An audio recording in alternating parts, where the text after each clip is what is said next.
Hola, en este vídeo os voy a enseñar a doblar las toallas en forma de rosas. Una buena idea para decorar tu baño. Comenzamos. Cogemos la primera toalla y la doblamos por la mitad.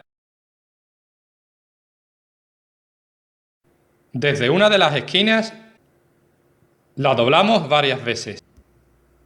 Así.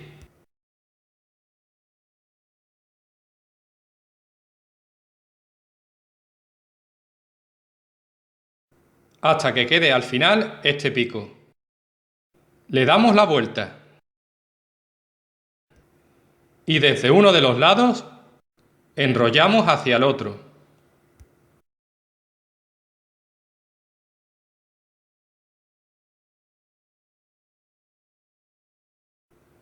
Dejamos al final este extremo para meterlo por detrás. Así. Al darle la vuelta tenemos esta bonita rosa. Hacemos otras dos, pero de distintos colores. Vamos con la base. Lo ideal es hacerla con una toalla verde. La doblamos por la mitad. Llevamos cada una de las esquinas hacia el centro.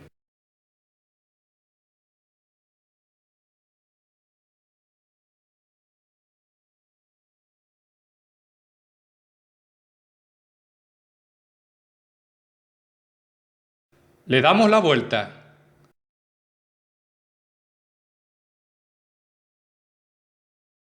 Volvemos a llevar cada una de las esquinas hacia el centro.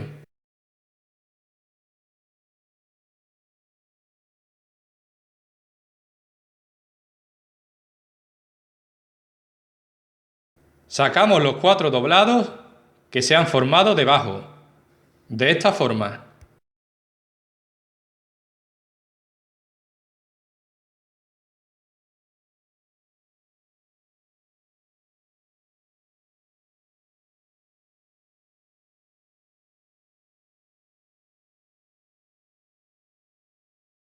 Ya podemos colocar las 3 rosas en la base. Puedes hacer cada una de ellas del color que quieras. Si te ha gustado este vídeo, por favor, pulsa like y compártelo. También puedes suscribirte a este canal. Muchas gracias por tu atención. Adiós.